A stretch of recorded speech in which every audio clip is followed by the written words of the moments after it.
Good morning, good evening, good afternoon from wherever you are in the world. My name is Connor Jonas and you are listening to Season 6 of the Right on Track podcast. Season 6? Season 7? Depends on what you count the movie.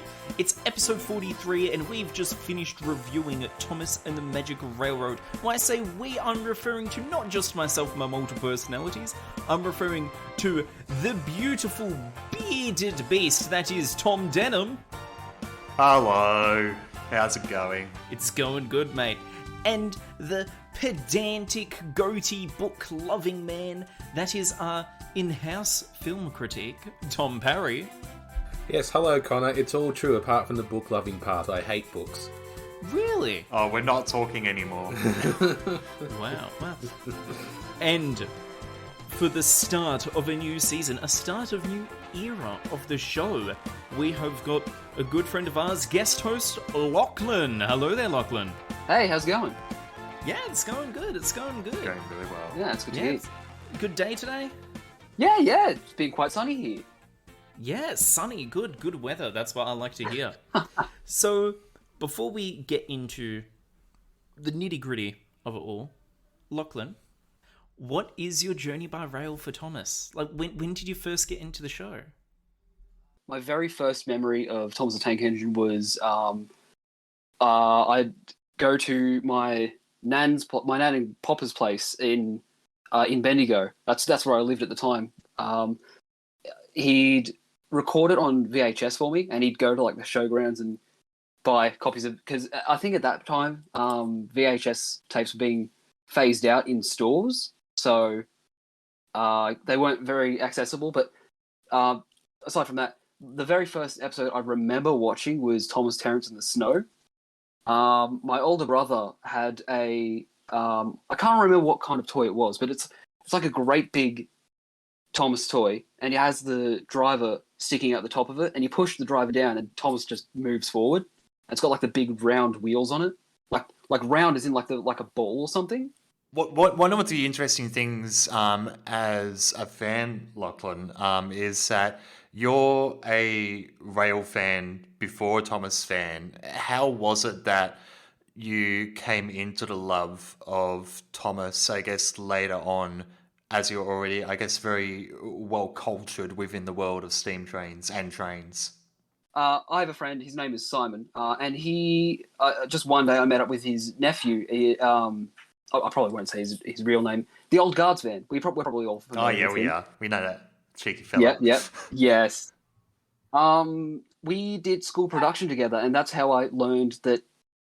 Actually, no, it wasn't that he would. Well, that comes after. But I stayed at his house one day, because I played Dungeons and Dragons with Simon and all his friends and family, and that's how I got to meet him. And he was telling me, because I watched him on his computer. He was either playing trains, or he was making music. He's very good at doing both of those. His music's pretty good.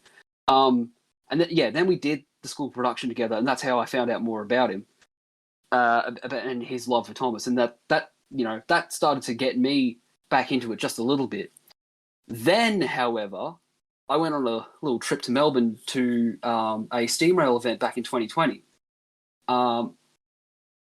I'm always pretty bad at explaining this story. Before I went to this event, I found out about you guys' podcast, right? And I started following you guys on Instagram. And then I came across Tom's Instagram. I thought, oh yeah, that's cool. He does models. I'll give him a follow. And I just randomly walked into a hobby shop and I saw him one day. And I was like, oh wow, that's I know you. That's Tom Denham. It was one of the most surreal experiences because it was at a point where we didn't know how far this podcast was going to reach. But when you meet someone on the street who listens to your podcast that you do, it's quite bewildering. So an incredibly niche one at that. Like, yeah, it's one of those podcasts where you've got to be in the know to already know what's going on. I remember when Denham messaged Parry and I going, someone just recognized me from the podcast on the street.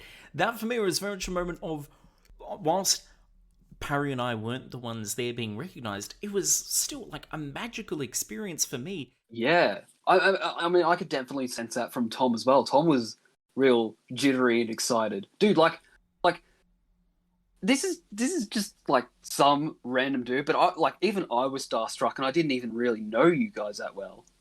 Like, I went back to my hotel room, like, oh my god, I just met. I don't know this guy very well, but I just met someone from the Right on Track podcast. And they went, "Did you say the Right on Track podcast?" And they all lost their minds.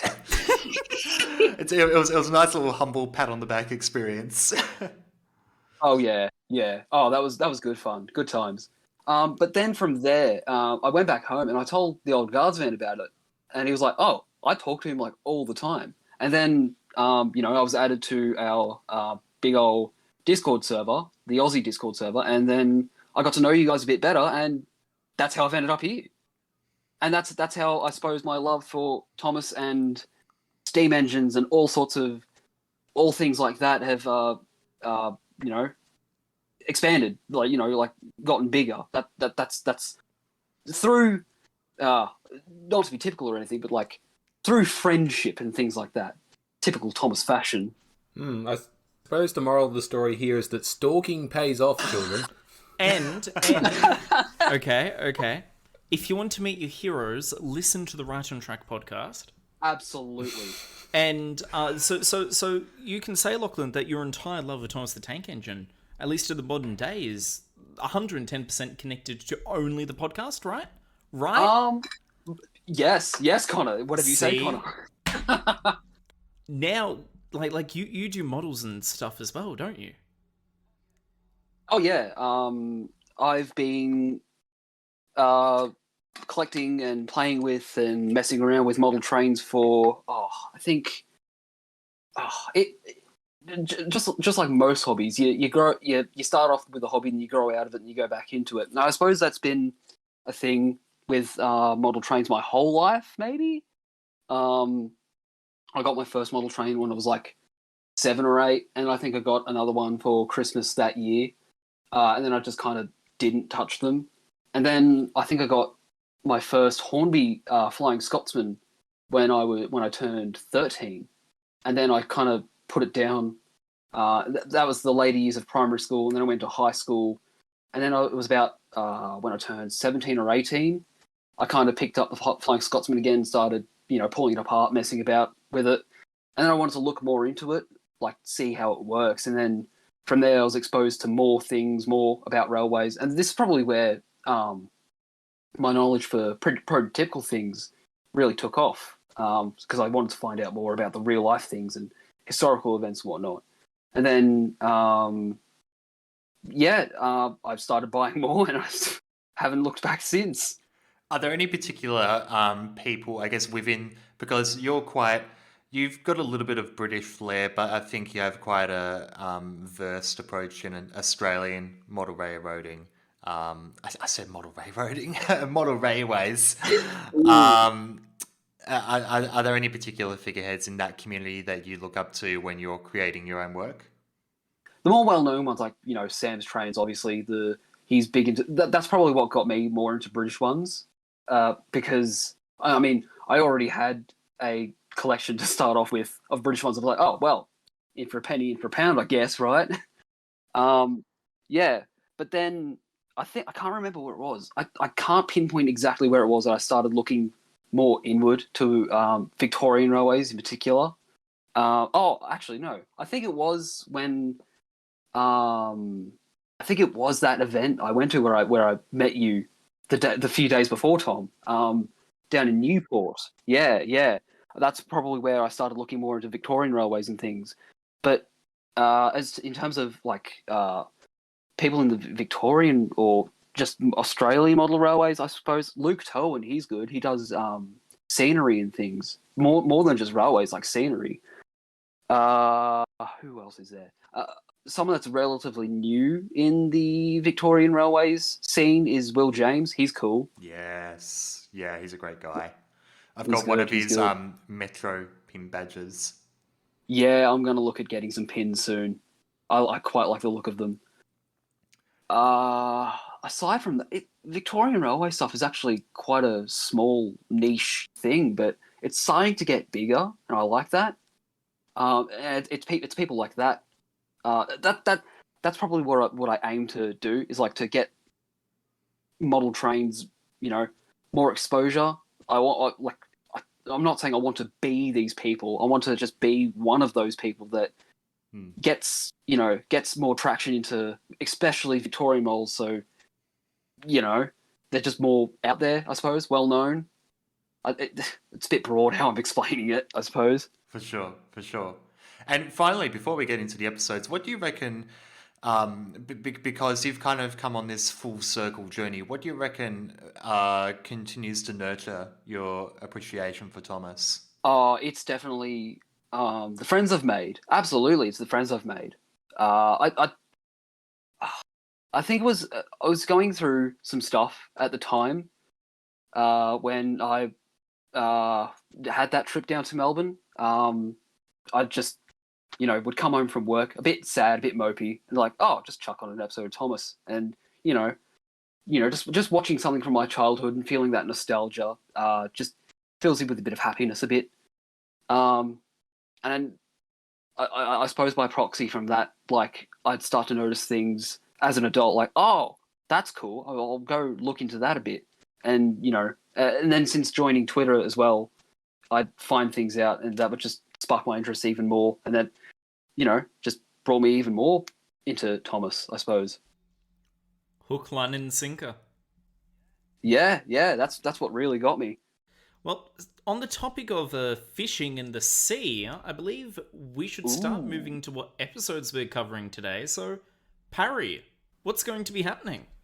Well, in today's episode of the Right on Track podcast, we're going to be talking about the first 3 television stories from Series 6 of the program. They are Salty's Secret, Harvey to the Rescue, and No Sleep for Cranky. I like what you did there, Connor. That was pretty clever. And what is important to note here is that we are now in the 21st century of Thomas. That is correct. That's right. Series 6 was first released 16th September 2002. Yeah, hang on. These episodes came out after both of us were born? We're both the same age, aren't we, Connor? Yeah. Yeah. Oh, that's pretty exciting. Like when I've mentioned it before, I'm 20 now, but finally, these are episodes younger than I am. Yeah, I know, right? Meanwhile, we've got Denim and Parry here. I remember when Series 5 came out. We're older than Google. That must have been exciting times, though. Like, Season 5 was incredible. All the merchandising back then. Oh, seeing Busy going backwards for the first time ever. Oh. Yeah. And like other things is like, much like with Season 5, is that it had like strong input on new writing style and the way that things were shot. And we definitely say that here in Series 6. And that is because Series 6 is a massive time for change. Ooh, yeah. Thomas. Often, when you hear about the eras of Thomas, you typically will have the classic era, which will stretch up to at least Series 5, at most Series 7. But I always feel that Series 6 is when it begins to change, because it's when Britt Allcroft stepped down as deputy chairman and director of the Thomas Company and instead became executive producer. It's the first series as Phil Furl as being producer, Peter Urie, his first series as being executive producer, the first series as Steve Asquith as director, and the first series with a proper writing team now, consisting of Robin Kinsland, Paul Larson, James Mason, Brian Truman, Robin Chateris, Jenny McDade, and Abby Grant, who acted as script editor and head writer. It is...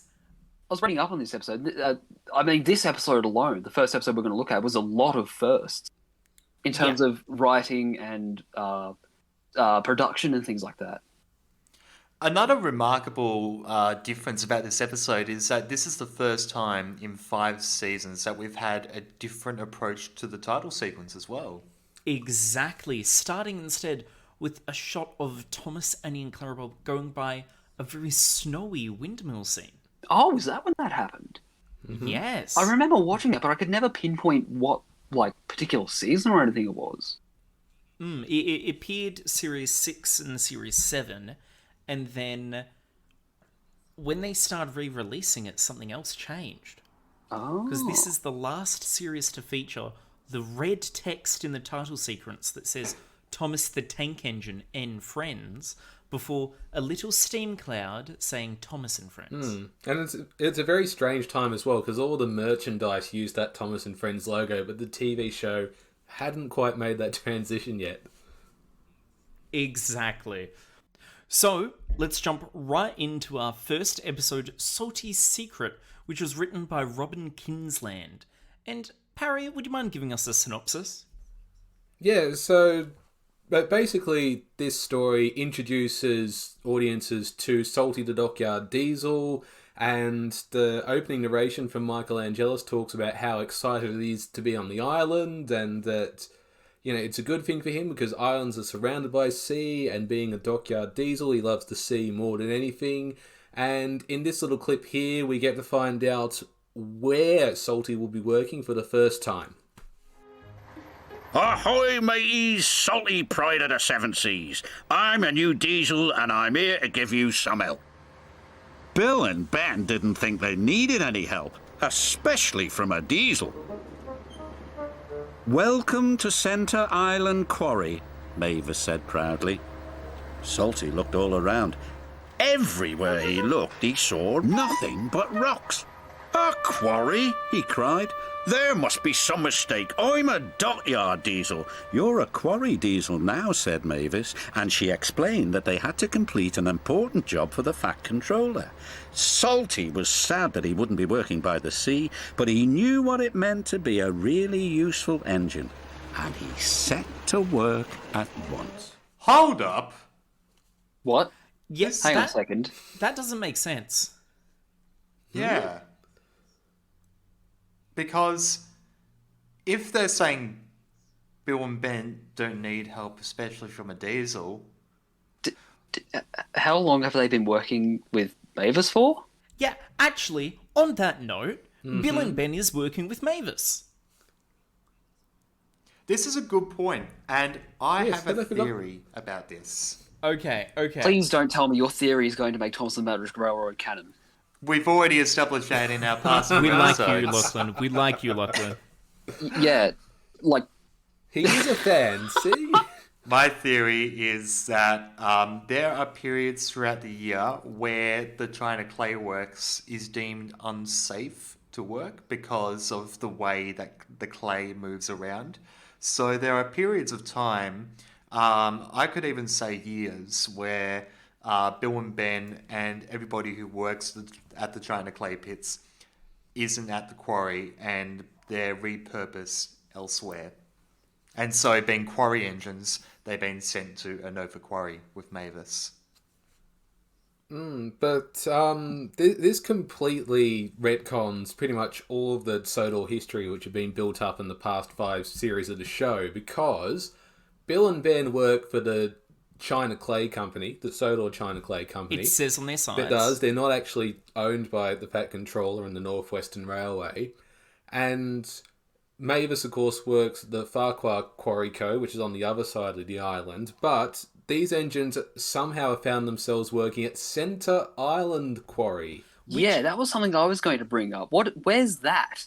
Well, it's in wait, the centre of the island. We know that much. But yeah. But is it ever referred to again as Centre Island Quarry?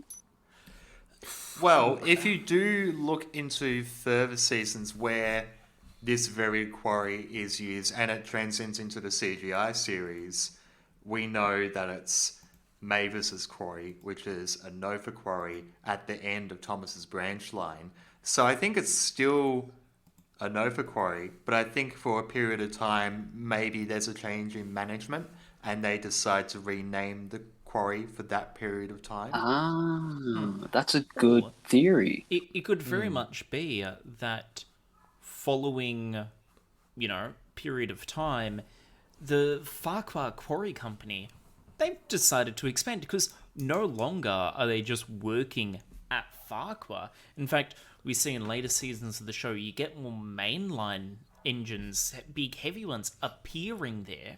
So it could very much be that there is now a new mainline connection, and it's no longer just the Farquhar or Nofa quarry, it is the Center Island quarry, which it's a new marketing term, a marketing strategy to get more people going to the Center Island quarry, instead of stuttering over the One Really F. Just stutter. pronounce the one F. For Farquhar. And extending off that, do you reckon that it's within reason that either Sir Topham Hatt has made a loan with Bill and Ben, or he now runs the China Clay Quarry as well? I think there's a simpler explanation to all this, and that's just that continuity goes completely out the window in Series 6, and we don't need to worry about it. I mean, continuity already went out the window with Thomas the Magic Railroad, so we just won't question it anymore. Fair point. And continuity went out the window long before that. But, like, I mean, what I really think that we need to work through here is the full story of the episode. No, well, hold on. Before we continue on, coming back to our main quote and Bill and Ben's prejudice against diesels. Yes. When I was a youngster watching this episode, I often said to myself, "Hold on, Boco's a diesel.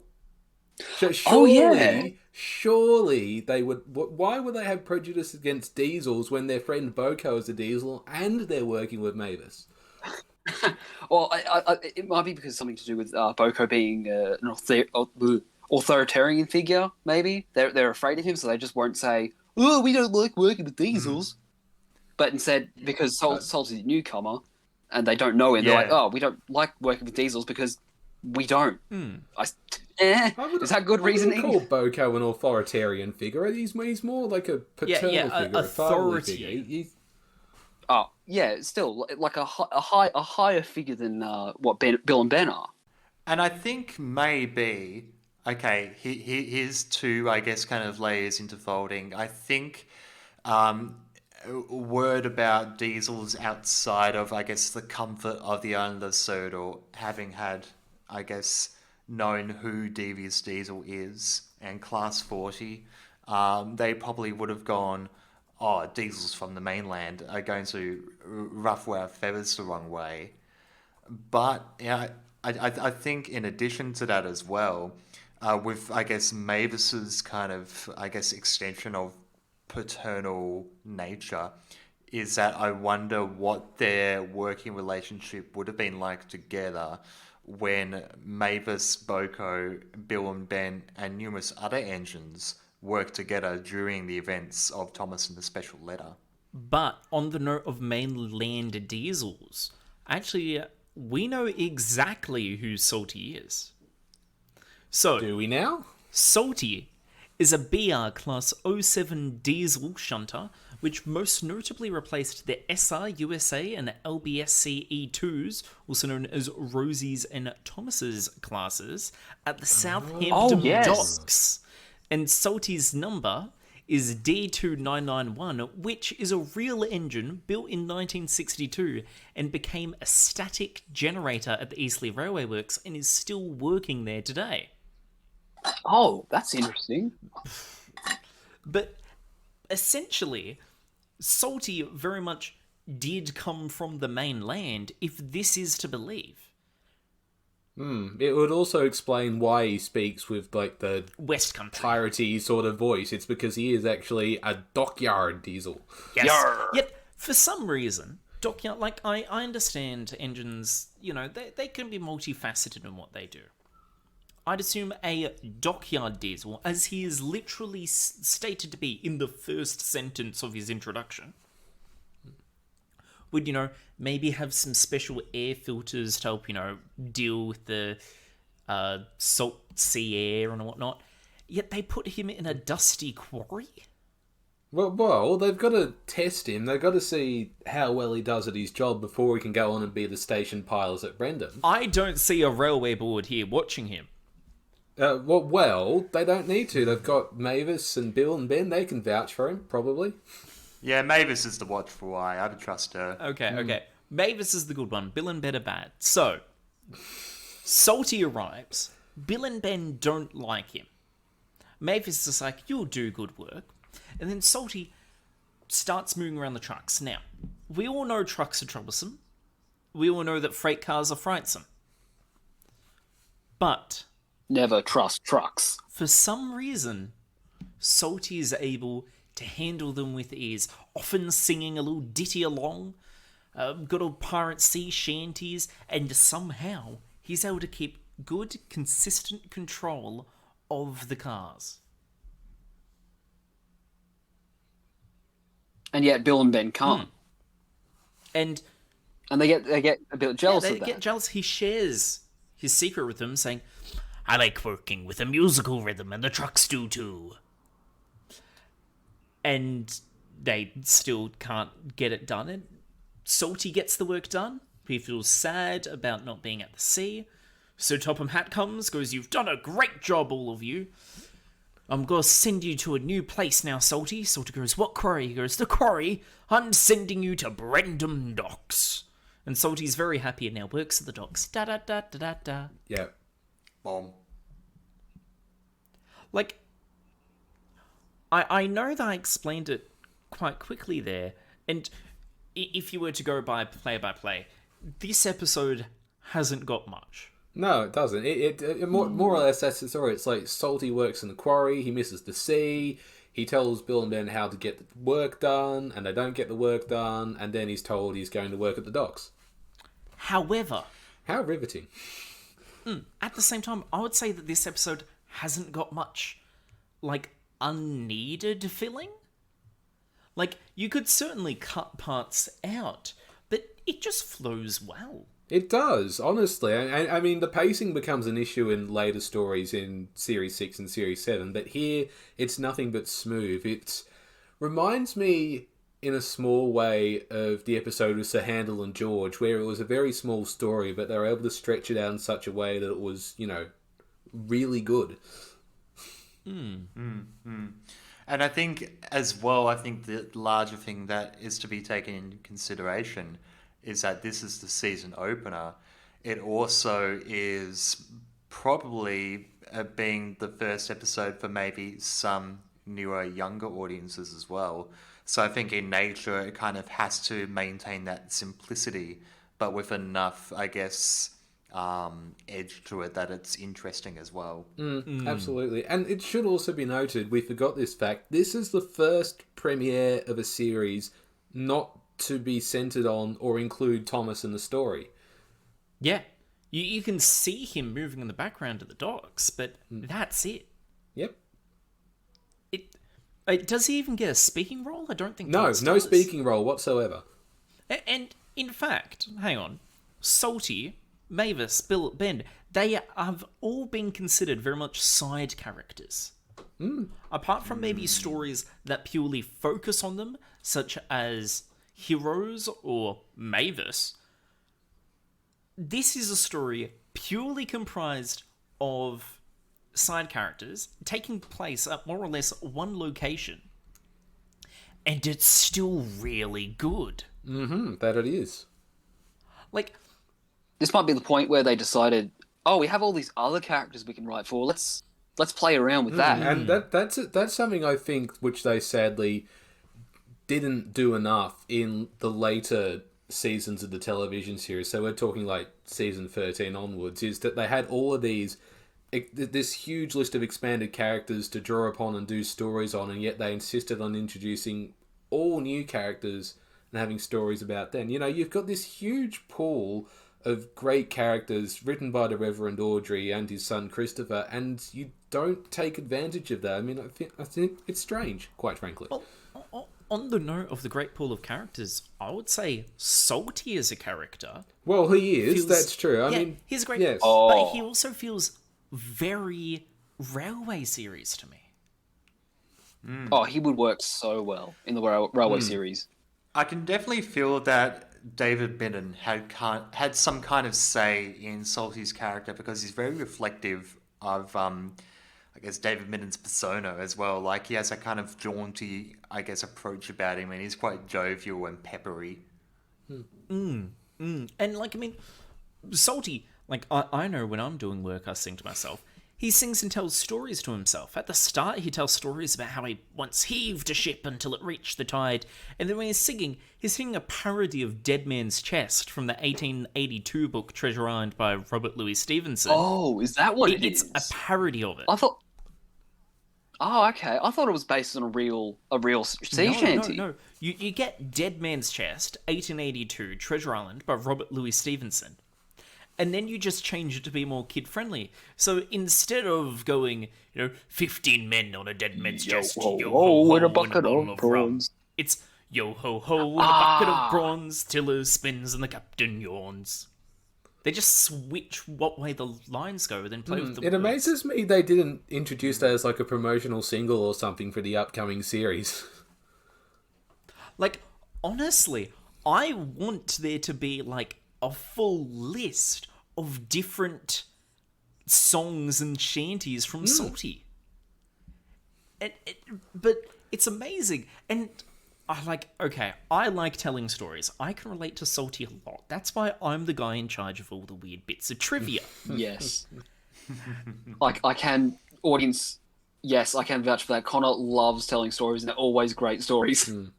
And on that note, when Salty is told, you're going to the docks, he goes, the docks are by the sea. It was, this reminds me of a time in Bimini. Now, Bimini is in the Bahamas, just south of Florida. Specifically, Bimini is closest part to the mainland United States, and it did have a railway line. However, that line was dismantled around the 1940s. Oh. So either Salty, when it goes, this reminds me of a time in Bimini. I'm going to do the voice. This reminds me of a time in Bimini. He's referring it to either a story that he heard, or for some reason, he went to Bimini after the railway line was built? Removed? After the railway line was removed? I get the sense that maybe he had a fellow dockyard friend on the mainland that would have potentially worked in Bimini, or maybe it's a story that's kind of trailed along the seven seas. It could have been that he was on a ship and went there. However, as revealed in season 19 episode, he's never been on a ship before. Or maybe it was like Family Guy, where he was trying to set up a cutaway gag that doesn't connect in it. That too. Laugh track. But this episode, it's the start of a new era of Thomas. More or less. It's got so many... Well, it's like in between, Connor, because it's like the start of a new era and it's like the end of an older one, because it was after this we got 2 more series of David Mittenhelmed episodes, and then, we moved on. It's a bit of a weird crossroad. It is, and despite it being a story that feels short and simple, it feels like it flows really nicely. It has got a brilliant new character, brilliant bits of writing with obviously a fair amount of research, considering that they went, what is a good sea-related place, and put in Bimini, of all places. That's the thing I like about Thomas. It's all the little things that you don't think about, but when you look more into, it's like, oh, wow, that's interesting. Exactly. Yeah.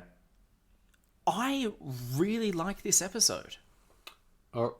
So, I say we go to ratings. All right, and Connor, you start. Before we do, Lachlan, I just want to point out one thing that didn't make sense to me, right? So, Thomas got his branch line by, rescuing James, right? Yes. Duck got his branch line. Oh, you did good work today. Here's a branch line for you. Salty more or less got to work at the docks for doing the exact same thing. Oh, you did a good job at a place you didn't really want to be, so we're going to let you go to the quarry now. I mean, to the docks now. He's like, oh yeah, that's cool. Not another quarry. Oh no. I mean, like, I could kind of see, like, the Fat Controller's thinking. He's probably looking at engines like Edward and Duck, who have their own branch lines, and he's saying, these are engines with good work ethics. I'm going to reward them and make them, I guess, the kind of the governing factor of a stretch of line. Yeah, like, to be fair, he's become all of a sudden the main shunter at the docks. It just never made sense to me because Thomas did a heroic thing by saving James after he had that accident, and it kind of sets the precedent. Like, oh, you got to do something big and brave and above and beyond to be able to have such a responsibility. But then Salty, I suppose Salty kind of did a good, not so much above and beyond, but he did a good job at the quarry. He was working with something he loves, and that's the trucks. He was singing along to them. But it still doesn't make sense that, oh, you've done a good job. Well, let's here's not your forget dockyard. that when it comes to the end of the story there, the Fat Controller was surprised that the job had been completed. He simply came to the quarry to check up on how the engines were doing, and then he discovers that, hold on, the job that I've sent them here to do has been done. So, Okay. And I also would like to say that in Thomas's case, he's got a full branch line with multiple stations, multiple yards, taking both trucks and passengers, while Salty, he's now essentially gone from the job of just working as engine to station pilot, which is what Thomas was before he saved James. That's a good point. I wouldn't say it's as much as a leap, but I would definitely say the docks are a big, important place. Yeah. I can certainly see. If you remember in the past, the docks or the harbour was managed by the forces of Percy and Duck, and they struggled to do the work themselves alone because they had their own commitments. Percy was on Thomas's branch line, Duck had his own branch line. So they were probably overworked, and they were probably looking for an engine to fulfill that criteria and position. And that's probably why Salty's been sent there in the first place, because the Fat Controller knows, oh, he works well with trucks and he's a dockyard diesel. He can do the work of two engines, so we'll just bring him over. Yeah. Yeah.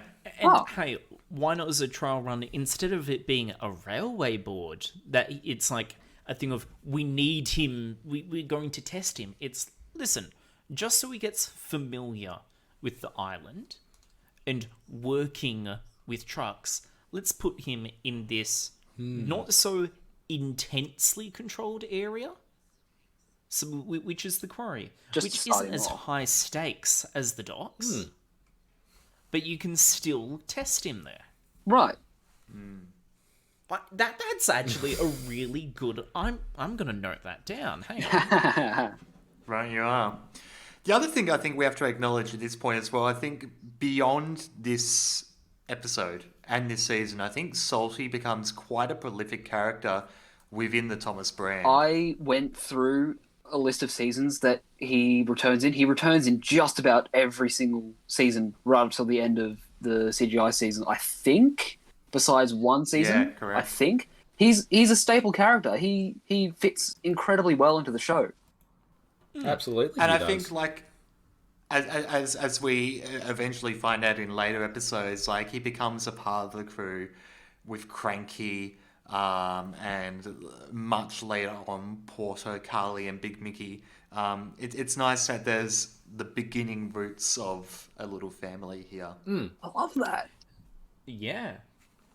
So, yeah, I do have one question though, because we know Salty is a dockyard diesel who loves to work by the sea. And he goes to the quarry and he's sad that he's working at the quarry. What on earth is Salty's secret? What is the secret that Salty is keeping? Well, it's the trucks. It's That's how his secret. Yeah. Oh!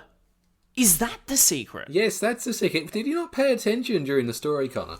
Hang on. The secret is he prefers to work at the sea. No. The secret is to do with the trucks. How he uses music, working to a rhythm. Right. And then he tells his I never secret picked to up Bill on and that as Ben, well. and they can't get their heads around it.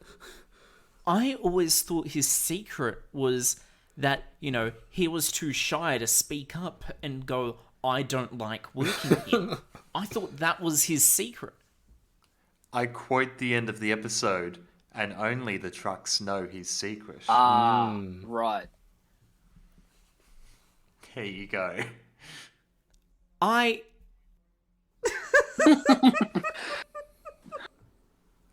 am a fool. With that denim, as you were saying?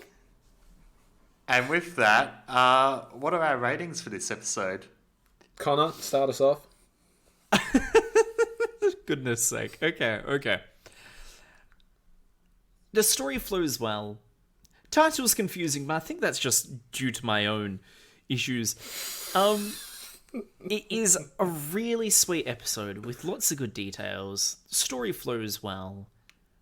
I can't find too much to nitpick about it, apart from maybe how like the lighting looks off in some places. So I'm gonna rate it a 9 out of 10. It's really creative in what it's done. It's got 4 side characters and created a really interesting story. And it's immediately set my expectations for what the rest of the series should be. So yeah, 9 out of 10. Lachlan. Well, yeah, no, I totally agree. The pacing was fine. It was nice and easy to understand. It wasn't.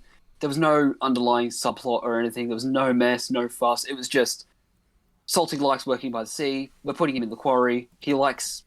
He's a bit disappointed. He works with the trucks. He does a good job. We're going to send him to the quarry. Oh yeah, I'm sent to the quarry. I mean, I'm going to get this confused all the time. The dockyard. He's sent to the docks. There's nothing else. There's no mess about it. So Rock Sea. Rock Sea rocks? Sea. No. Roxy. Oh, I once knew a girl named Roxy. Cute barista that works down. Oh, yeah, that one. Okay. You Parry. I haven't given my rating yet. Oh yes. Getting ahead of yourself, Connor. Steady on.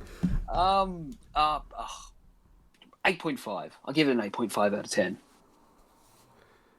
Right, over to me, I guess. Yeah, I can only echo the sentiments of everybody else. It's a simple, straightforward story. My only issue with the story is the characterization of Bill and Ben and this prejudice of Diesel's, which has come out of nowhere and it really makes no sense at all. And it doesn't really even feed into the main conflict all that much. So Okay. I'm looking at a 7 out of 10 for this series opener. You watch. Tom will give it a low rating because it doesn't fit with his canon of Tamar. Yes, it does. Okay. The Central Island Quarry actually first appeared in Thomas and the Magic Railroad. It's where the magic buffers are and the big statue of Cranky is. Damn it. Yeah. The big Not statue Cranky, of Cranky. Pinchy. Do you mean Diesel Pinchy 10? Diesel 10, yeah. Pinchy? Oh, okay. Yeah, see, it's canon. Oh, right, okay. My mistake. I do like this episode. It hits a lot of sweet spots. It's really nice seeing Bill and Ben team up with Mavis. I think that's a rather unique dynamic that we get to see more of eventually. And it's the first time we see it featured in an episode. I think Salty as a character is quite lovely, and I think he fits really well into this dynamic, which is really cool. And I think overall, I guess from the beginning to the end of this episode, it definitely feels really new. It feels like the scale of what the modelling team can do is a lot larger, which is really cool to admire. So We're about to see a whole lot more of that modelling aspect in the next episode. oh yeah, absolutely. It's exciting to, I guess, see Thomas enter the 21st century, and for that reason, I'm going to give it a 8 out of 10. Okay. It seems to be a solid, high-scoring episode. So, Lachlan, what are we going to be discussing next? The next episode we're going to be discussing is Harvey to the Rescue. Yeah, this is a pretty solid episode. Harvey's a pretty interesting basis for a character, I reckon. Okay then, so Harvey to the Rescue is introducing another newcomer to Thomas the Tank Engine and Friends. It is Harvey the Crane Engine, who has freshly arrived off the boat and is on the island of Sodor. And within 24 hours, he's going to be doing a demonstration for the railway board. And if it goes well, he shall be joining the railway. But as we hear in this clip here, not all of the engines are particularly pleased about Harvey coming to the island.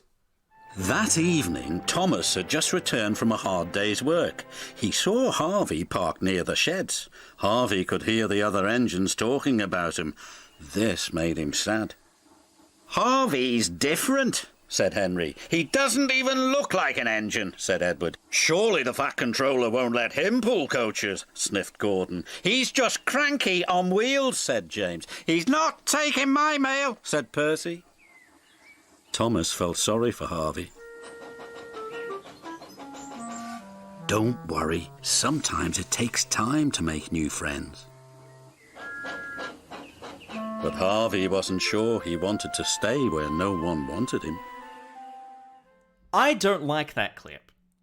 I understand that Harvey is a weird engine. His basis is weird. He's based on a Dubs crane engine number 4101, nicknamed Dubsy, which is currently on the Foxfield Railway in Staffordshire, England.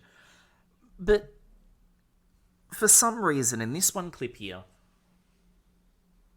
the writer, Jonathan Truman, has had all the main cast be so out of character. Oh, absolutely, yes. I mean, Edward in particular, I mean, he's not a prejudiced... No, if anything, Thomas and Edward probably should have swapped places. Edward should have been the one consoling Harvey, saying, takes time to make friends. That would make a lot more sense. Yeah. I can see Harvey being snobbish and saying he's different. Gordon being protective of his express. James just saying he's cranky on wheels. And Percy being the little young kid that's being very peer pressured into this discriminatory situation. Hang on, did you say Harvey or Henry? Henry. Because I heard Henry? Harvey. Henry? You're really I good. hope I said Henry. Henry. What is with all the Y's? Yes. Seriously. So it's like what's with Harvey, all the Salty, Ys? Cranky, Henry. It's like a Dr. Seuss Percy. book. Rosie. Rosie. Oh, gee, thanks, it's not Tom. Y, but still an E. Bertie. It's horrid. Anyways. But Edward, I agree with you, Parry. Edward should not be in there. Edward and Thomas could switch. What else happens in this story? So later, after the Fat Controller consoles Harvey about him coming to the island, we see Percy out on the branch line having trouble with trucks, and we know it's Duck's branch line, and we know this because he comes off the rails at Bulgy's Bridge. Yes, he does. And as him and his trucks come off the rails, he sadly also delays Bertie. Who is carrying the very important people that are going to watch Harvey do his demonstration. Which begs the question as to where was this demonstration being held? Was it like Arlesdale at the very end of the line, or was it... Yeah, I'd say Alsborough. Osborough? Could Alsborough be is held- where Duck's branch line ends and the miniature railway begins. True. And hey, I guess if you're there, Yes. be lifting lighter, smaller trucks. And smaller trucks going to smaller rails means more precision. I'd go with that. Or go with Tidmouth / Knapford, depending on what canon you like to follow, as a bigger station with lots of yard room that you can run a demonstration. What's a demonstration? Sorry, a demonstration? Well, a deputation. This episode, it's got a few nice references in it. First of all, it's got Bulgy's Bridge, as we mentioned. When the Fat Controllers... But not Bulgy. No, not Bulgy. When the Fat Controller is talking about the gentleman from the railway board showing off Harvey a demonstration, you have a deputation reference when Percy asks Thomas, what's a demonstration? I never realised that. You have Bertie drawing reference to the race that he and Thomas did. Varoom, varoom. We all know that one. Yeah. Yeah. It's lots of nice little sort of intertwining bits that I feel would come about naturally. I can absolutely see, Percy still being confused by these things and Bertie just loving the race. It's the one thing he clings to.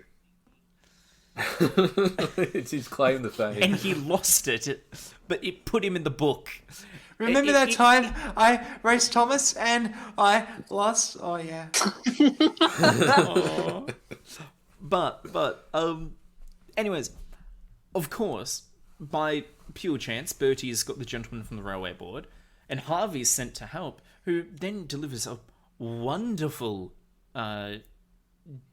demonstration Thank you. as he lifts Percy and the trucks back onto the tracks. And the gentlemen of the railway board are very pleased. That's it. Yeah, well, not quite, because there's a little epilogue at the end where Harvey's back at Tidmouth Sheds and all the other engines are complimenting him on the good work he did, and then it's the end of the episode. Yeah. Da, da, da, da, da, da, da. On that note, though, what is the moral of the story? Because... Well, don't be prejudiced. Simple. Yeah. Different is cool. It's okay to be different and don't be prejudiced. However, from all the engines previously going, Harvey's different, doesn't look like an engine, hope he can't pull my coaches. Then you have them all going, well done, Harvey, very useful, you can take my mail. Welcome to the Sodor Railway. It very much feels like that the moral is almost, if you're different but not useful, we don't want you. Ooh. Yes, you have proven yourself worthy, young child. Take my cloak. Does anyone else see that? Yeah. Yeah. Okay, so it's kind of. 1 against 3. Right, that's fine. Okay, well... I mean, it's subtle. It's not in your face. Oh, yeah, it's not, but I very much feel like the moral of the story was very shoehorned in here. I don't know about that. It feels very I do- Audrey-esque to me. I mean, the moral, you could also argue, is if you prove yourself, you can overcome any barriers that face you. It does have an Audrey sense.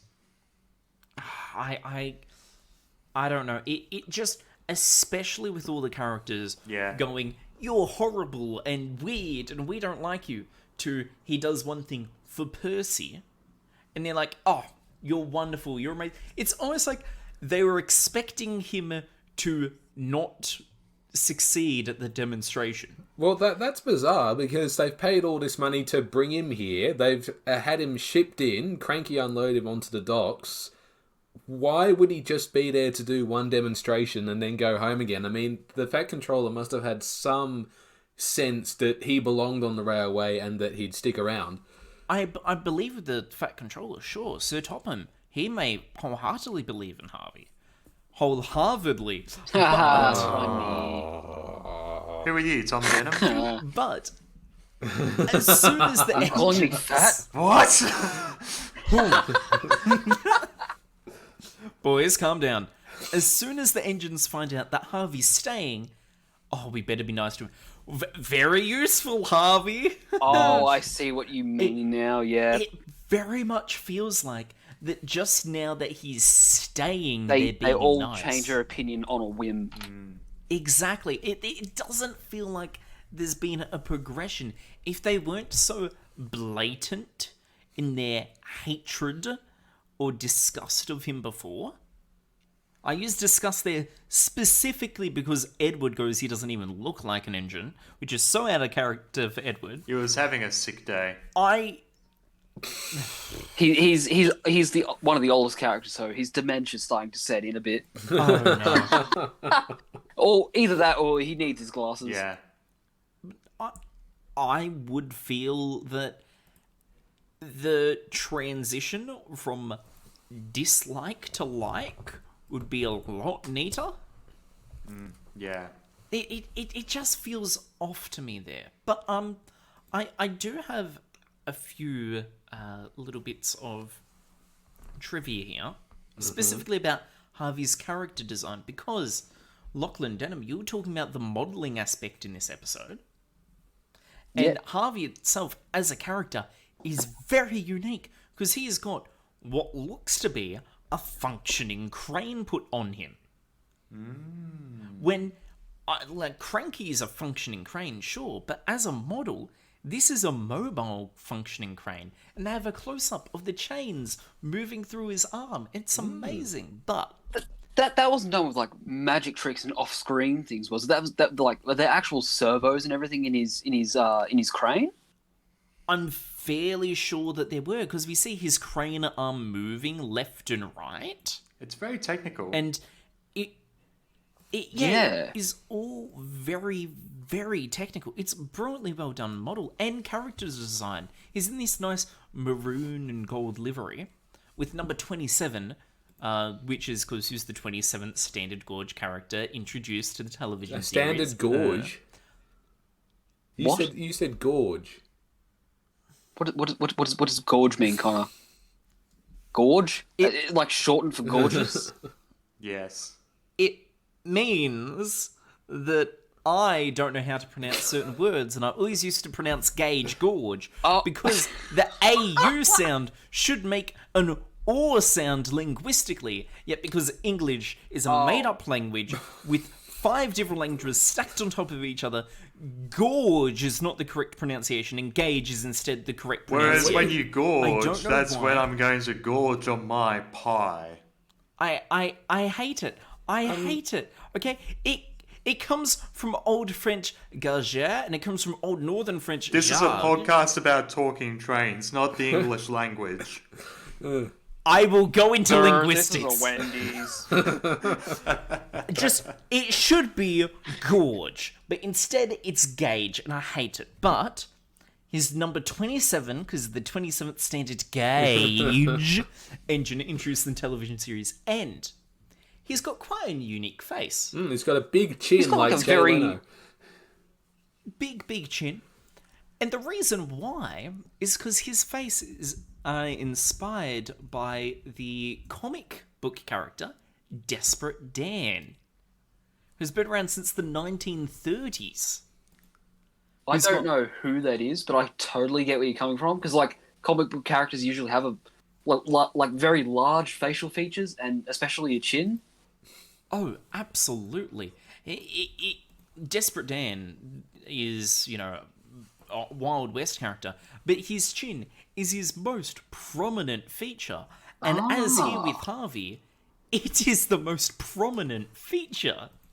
But it's still a marvellously well-made model.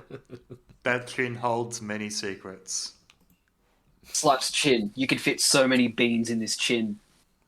Oh, beans. Galore. Yeah, let's move on to the scores, I Um, reckon. That would be an opportune time to do that. Parry, since you're the one that brought it up. Oh, okay. Thank you very much, Connor. I would give this a 6 out of 10 because, same issues as the last one, really. I mean, not a lot happens. The accident with Percy is quite impressive, but, the characterization of certain engines is just off for me, and there's not really all that much that happens in the story, so I'm giving it a 6 out of 10, as I said before. Denim.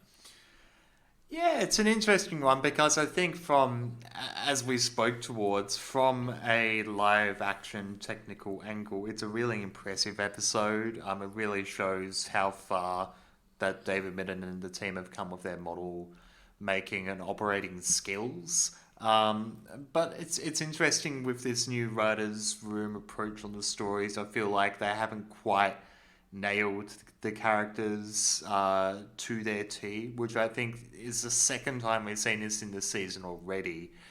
But I think overall there's some great action, there's some lovely sequences, the model work is amazing. Story, I feel like with another rewrite could have been a little bit better, so I'm going to get it for a 6.7. That's 6.7. That is very, very specific. 7.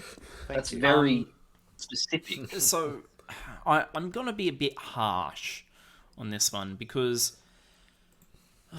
it is a good episode in regards of generic story and wonderful crash scene, as you said, and brilliant modelling for the 27th Standard Gauge character. But it is the mischaracterization of what will later become the Steam team. Oh, Yeah. More like the marketing team.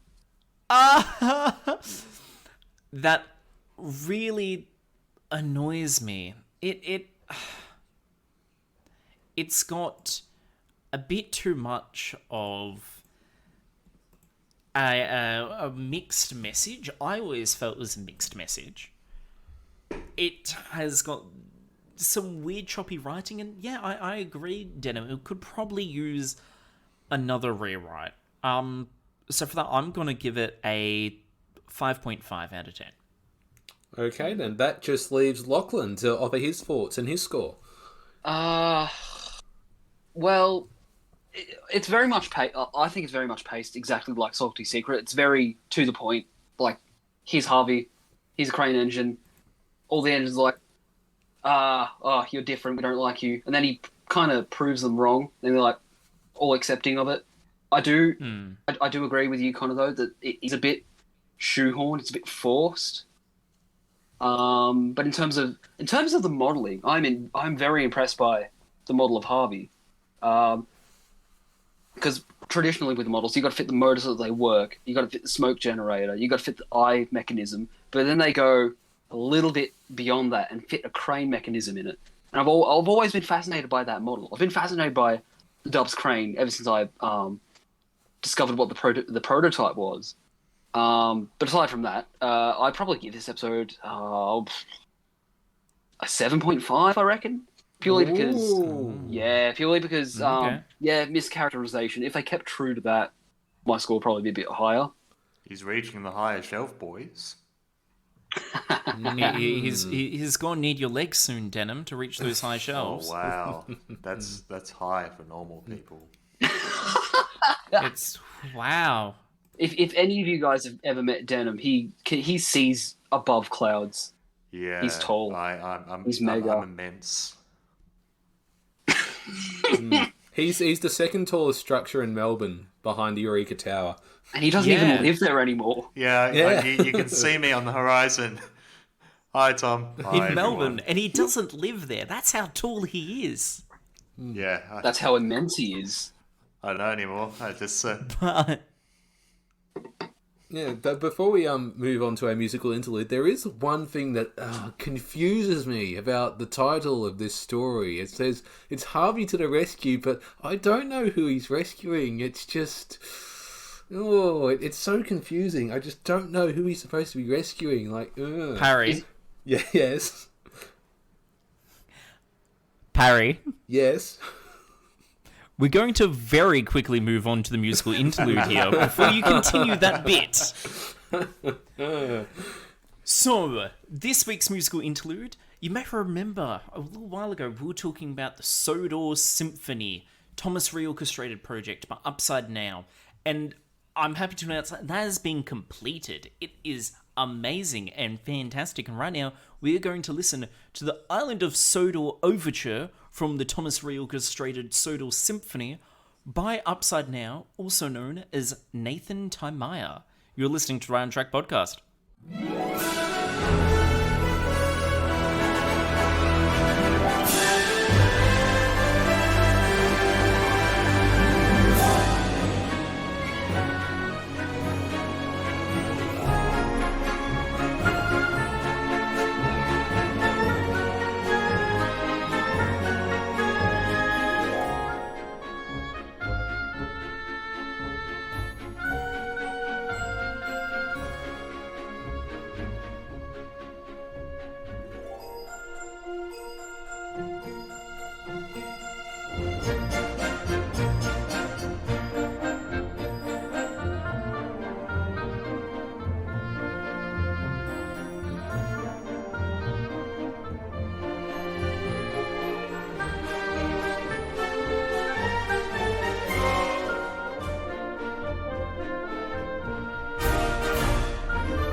You just heard the Island of Sodor Overture from the Thomas Reorchestrated Project by Upside Now, aka Nathan T. Mayer. And Nathan, if we mispronounced your surname, I can only apologise profusely. You are listening to the Right on Track podcast. We've got the regular team of Denham, Connor and Parry here, and of course Lachlan, who's our guest for this chapter. And we're going to be moving on now to our final story of this episode. Denham, tell us about it. What are we talking about now? Yeah, this episode has a rather confusing title. It's called No Sleep for Cranky.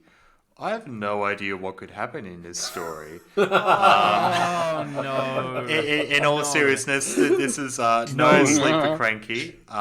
It is another... Well, it's the first story, I guess, kind of centralised around Brendam Docks.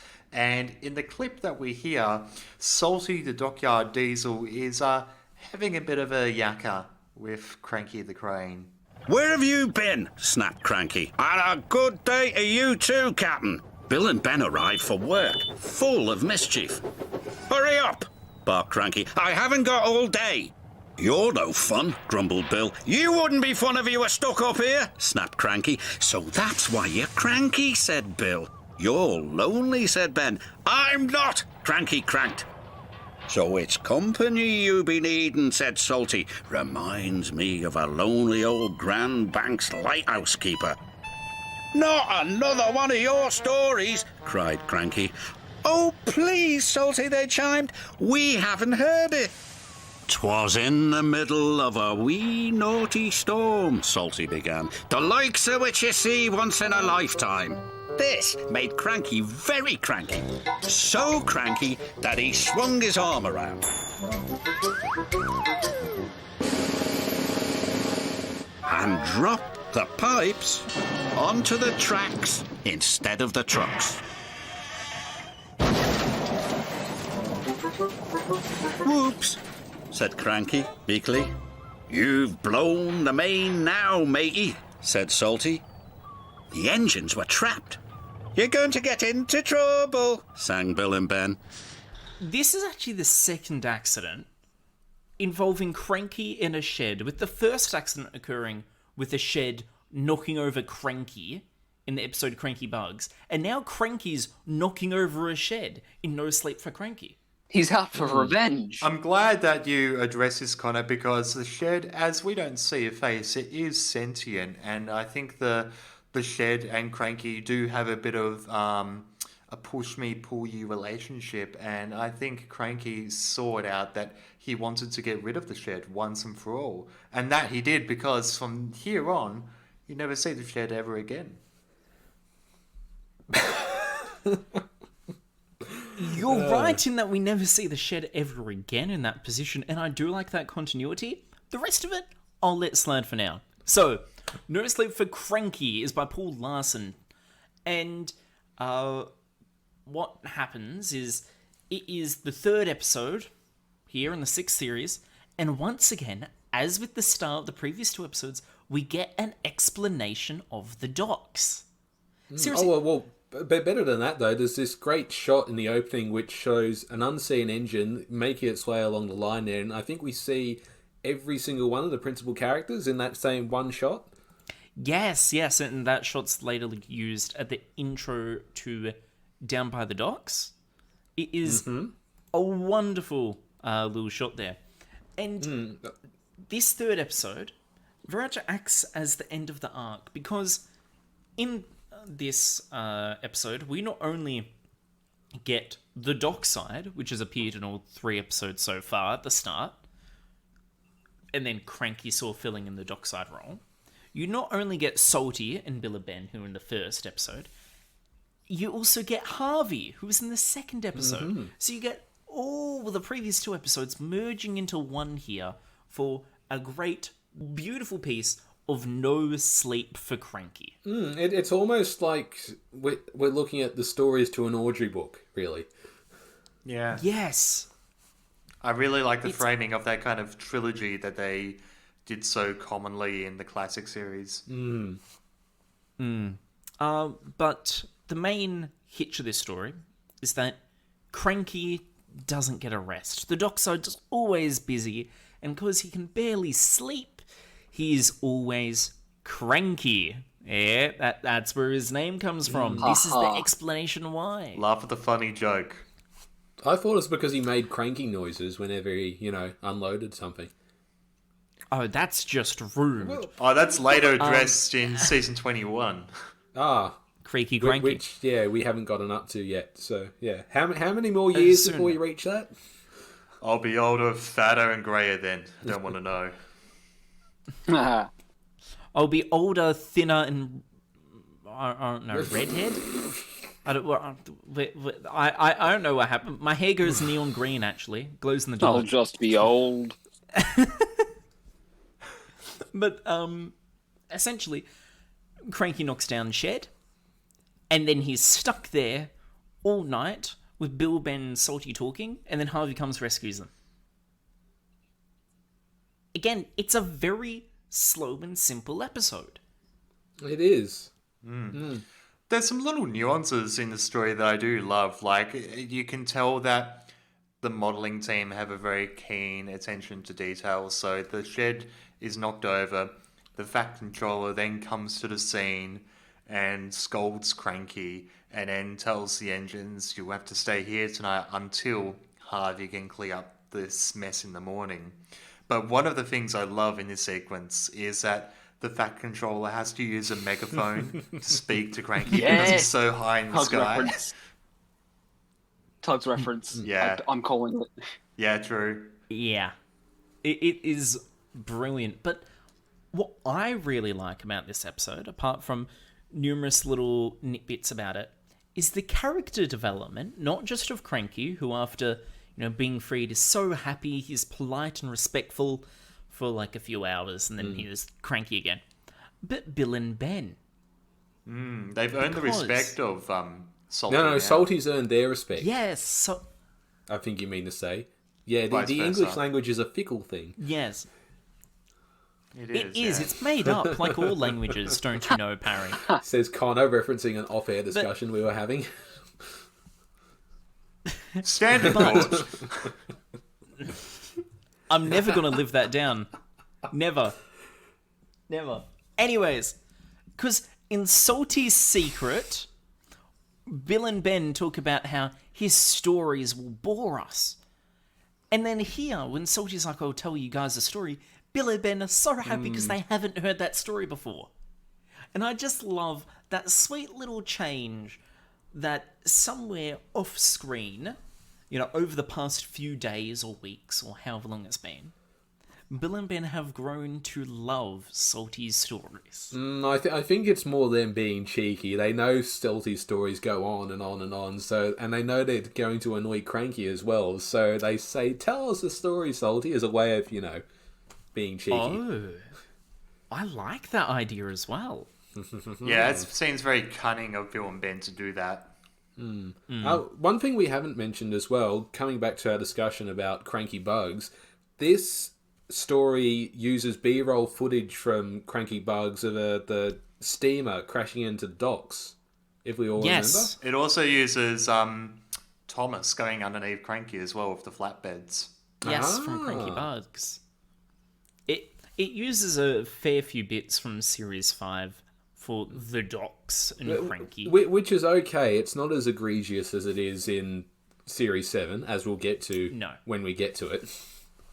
No, but we do start to see a lot of B-roll being used now in not just as a reference or as a background thing, but as a core part that they are focusing on, such as Salty's story about the out-of-control steamship 100 days at sea. They use B-roll for. But previously, they would only use B-roll if they were referencing something that occurred, an event that we'd previously seen on screen, such as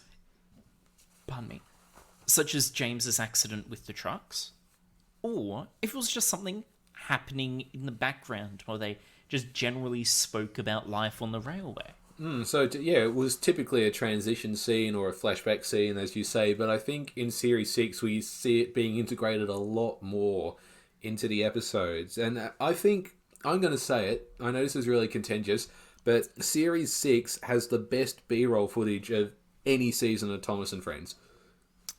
Ooh. Yeah, I'd say that. Agreed. Yeah. Because they've shot all these little bits here specifically to fill in parts of episodes, and it's great. Like, I love seeing all the engines passing each other and just going about their work on the island. It's charming. Yes. The transition B-rolls are a thing to marvel at. And you see some nice little oddities of characters here and there, like you have the main cast, and then extending off that you have Toby, Duck, Donald, Douglas, Oliver. But then you get little gems like Stepney rolling by here and there. Yeah. But I have been a big nerd, my friends. What's new? We knew that. Right before, because see, Cranky didn't just drop the pipes on accident. What happens is that Cranky's talking about, you know, how upset he is. Bill and Ben say, "You're lonely up there," and Salty goes, "This reminds me of a lonely old Grand Bake's lighthouse keeper." And then, as he starts to tell the story, Cranky absolutely loses his pipes, drops them, and knocks down the shed in the process. That sounds like a euphemism. Loses his pipes. Oh, yes. I've lost my pipes before. But, much like how I researched Bimini, I researched the Grand Banks. And I've found what I believe to be the exact story that Salty was telling. Oh, go on. So, the Grand Banks is an island off the coast of Newfoundland. Think of Canada. Northeast America, Canada, in that border area there. And I hope that he's referencing the Grand Bank Wharf Lighthouse, which is definitely the most historical lighthouse among the Grand Banks, which was built 1890. And because he mentions the lonely old Grand Banks lighthouse keeper, I was able to get a list of only the 7 or 8 lighthouse keepers that actually occupied and worked at the Grand Bank Wharf Lighthouse. You what now? So, That's okay, impressive. but I'm able to tell you exactly who the lonely old Grand Banks lighthouse keeper is. And what Is the it Willem story- Dafoe? No. Is it me? No. You know, I'm something of a lighthouse keeper myself. Let me tell you the story of a lonely old Grand Banks lighthouse keeper.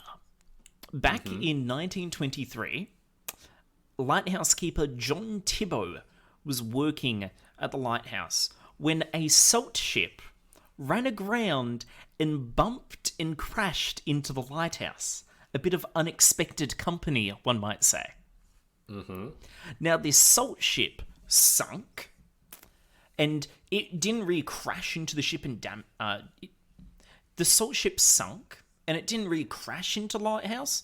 Also, the front end just sort of punched a hole in it. But as the salt dissolved, the ship then floated again. It was able to move itself out of the way. Yeah, no, there's an actual scientific explanation for that. It's there's because salt dissolves. No, salt makes things more buoyant in water. There's a famous lake, I think somewhere in the Middle East. No matter how hard you try to sink yourself in it, you will always float back up because of the amount of salt in it. So there you go. Yeah, It wouldn't be the Dead there's an Sea, actual would it? explanation for it. The Dead Sea, that's it. Yeah. And salt water is more buoyant than fresh water. So the story that Salty was telling was, you know, Cranky. He may be lonely, but he may be careful of the unexpected company of a ship coming and crashing into his lighthouse. I'm really proud of the fact that I was able to find the exact story that Salty was most likely talking about. We're very proud of you as well, Connor, and I'm Thank sure you. all our Good job, listeners Connor. will be as well. Thank you. Never make fun of my mispronunciation of words again. Or not Okay. realizing what the secret We is won't and Salty's promise. secret. Shush. We're sorry. For Better be. your sake. So, No Sleep for Cranky by Paul Larson. I like the story. It's got lots of nice details, whether intended or not.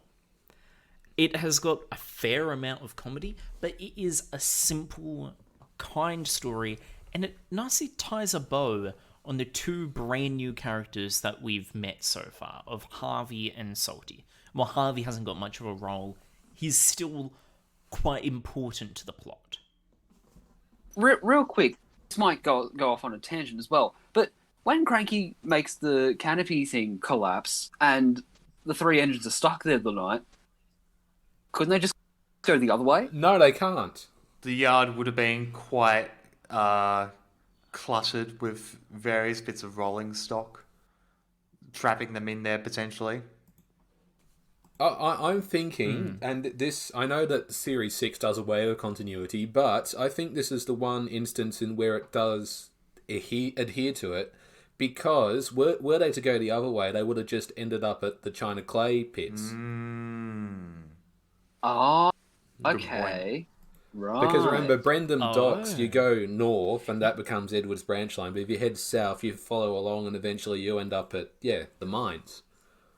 No... Well, You yeah, see- if you go further still and head off the rails, potentially. But, yeah.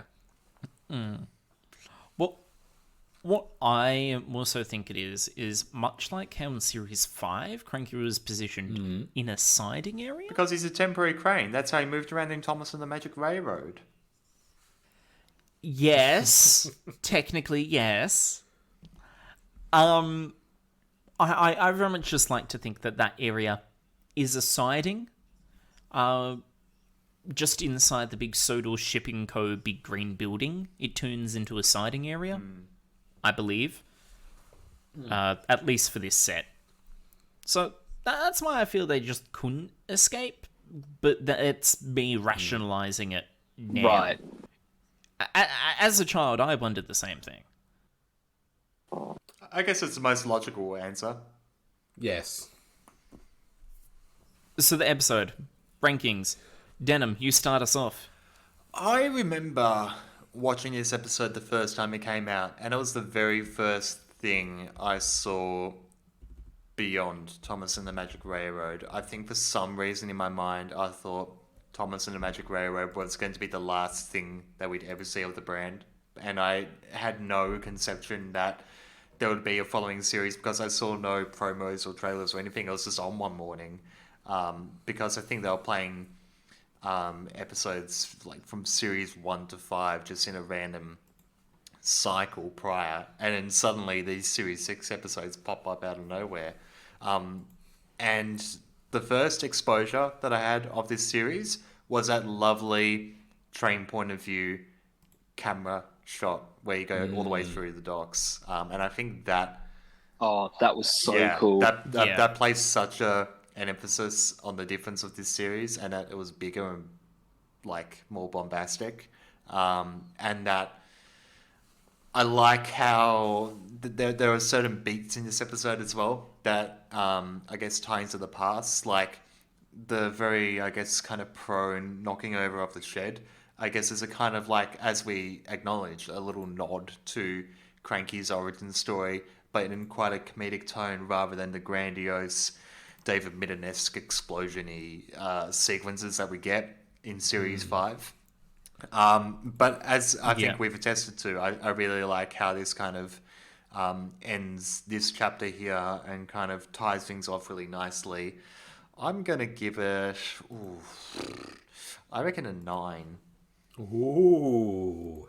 Ooh. Okay. I am gonna give it a. I'm gonna give it a 9 as well. It's a good story. It flows well. It's really enjoyable. Lachlan? Yeah, no, I'm a big fan of this story as well. It wraps up this. You wouldn't really think of it as an arc, but it really is.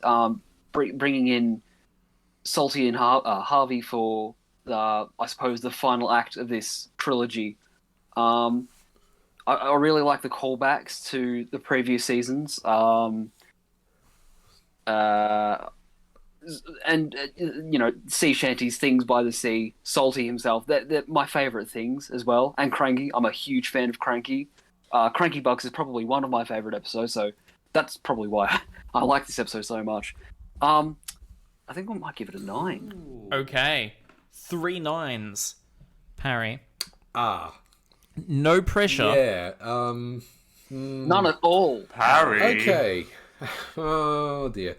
Well, I echo all the points that have been made. I really like the accident with the shed.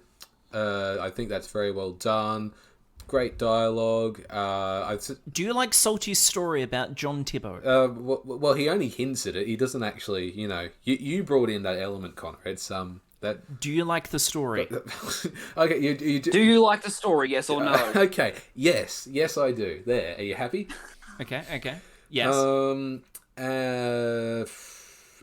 I mean, my only complaint again is that it's pretty simple and straightforward. There's not really a lot going on here. It's more just like a theatrical play. This, I mean, it's a group of characters all in one place at one time, and they don't move anywhere. So yeah, and also I think they're pretty lazy reusing the B-roll of that steamer crashing into the shed from Cranky Bugs. So. Yeah. Actually, yeah, that's a good point. Okay. Oh well. Okay. Yeah. That validates my opinion. Then I'm going to give this an 8 out of 10. That's fair. That's understandable. Yeah. Yeah. I'll lower mine to an 8.5 because you mentioned the reuse of the steamer B-roll. So yeah. Actually, come to think of it, I probably will as well. Lower it to an 8.5 because Salty's explaining something completely different, but we're seeing something we've already seen. Like we know that's not what he's referring to. Maybe deep headcanon time. Maybe we see those elements from that story because Bill and Ben could be aware of the events that happened to Duck, Henry, Gordon, and James. That's the closest thing they could relate it to. Hence why we see those exact images again. Or, okay, granted, that you've got B-roll and so on. We need to keep in mind that as a kid, you would not recognize the same stock footage being used 4 years later. I did. Well, yeah, but we certainly watch things at a different rate compared to most people. Connor and I are little babies. Leave us alone. Okay, kids, go to the playpen whilst the adults do the talking. Here is an idea that can validate the use of the B-roll. Here's the theory. From what we know about Salty, he seems to be quite a tall teller of tales. Which have a basis in fact, as you've uncovered. Yes, some may have basis in fact, but we know that he never went to Bimini. Chances are these are just stories he's heard, and he just sort of inserts himself in to make it seem more personal. He's pulling it out of his exhaust stack. Actually, you can relate this back to a very famous Australian person, Mark Reed. He always said, never let the truth get in the way of a good story. And even he stole that exactly. quote from someone else. That's right. The irony. But it very much could be that Salty heard the story about engines on a dockside, an out-of-control steamship that, after a few storms, crashed into the pier and stopped from hitting the engines just 15 feet, 4.5 meters, away from their buffers. That could be the story of Cranky Bugs that Salty has somehow heard down the Harborman grapevine and has just then adapted it into one of his own stories. Unaware that it is the very story that took place there. Some food for thought there. Yeah. Bit of mental gymnastics for you. Some stuff to mull over as you wait for our next episode, because I'm afraid that does bring us to the end of episode 43 of the Right on Track podcast. We do need to thank Lachlan for coming onto the podcast. And Lachlan, before we get you to plug anything that you're working on, I do have one small request from you. Can you please say the funny meme? Right. I showed my friend your Tom's the Tank channel. Yes. Thank you. Yes. It's pretty good. With that, Lachlan, is there anything that you'd like to plug that you're working on at the moment? Okay, so I'll just plug my socials at the moment. So my Instagram is Lachlan's O Rails, which is Lachlan's _00 O with the O as in zero _rails. Oh, that's you, is it? My Twitter. Yeah, that's me. I had no idea. Oh, have you come... Oh, right. Well, my Twitter is also Lachlan's O Rails, but Lachlan's 00 Rails, and my YouTube channel, to go check that out, is let me get that up. It is also Lachlan's O Rails, but Lachlan's S _00 spelled as in Hornby 00 and _rails. Yes, I believe you're doing some reviews and insights to your model collection, Yes. which are definitely worth checking out at the moment. But for the next episode, Parry, what are we going to be going over? In episode 44 of the Right on Track podcast, we are going to be looking at A Bad Day for Harold the Helicopter, Elizabeth the Vintage Lorry, and The Fogman, which is one of my personal favourites of this series. That's a solid episode. It is. Thank you, Lachlan, for agreeing with me. Yeah. And we do have a guest on next week's episode as well, so do stick around to find out who that may be. Yes. Meanwhile, you can catch up on all of our social media, such as our Instagram, TTTE_right-on-track. You can find us on our Twitter @OnTrackThomas. You can find us on Facebook via facebook.com/Right on Track Thomas Podcast, all one word. And you can find me at your Tom's the Tank channel. Yeah. I'm including that. We hope you've had a fantastic day listening to us, and we look forward to you joining us next time. Meanwhile, I'm still Connor. I'm still Denim. I'm still Parry. And I'm Lachlan. And this has been the Right on Track podcast, guys. Adios. See you later. Bye-bye. See you later.